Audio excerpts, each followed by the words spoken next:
श्रीगौरी वक्त्रपद्मार्का श्रीविघ्नेशा गजानना उत्तिष्ठ सुरसम्पूज्या त्रैलोक्यं पालनं कुरु।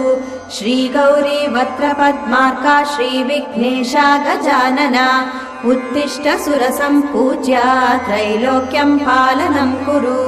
उत्तिष्ठोत्तिष्ठ हेरम्बा उत्तिष्ठ गणनायका उत्तिष्ठ करुणापूर्णा भक्तानां भाग्यदायका। उत्तिष्ठोत्तिष्ठ हेरम्बा उत्तिष्ठ गणनायका उत्तिष्ठ करुणापूर्णा भक्तानां भाग्यदायका। श्रीयाकुवाहन शिवात्मज दिव्यगात्रा श्रीभिन्नदन्तधनुजान्तक सूक्ष्मनेत्रा सर्वार्ति दुःखशमना फणिराजसूत्रा देवा गणेश्वर विभो तव सुप्रभातम्।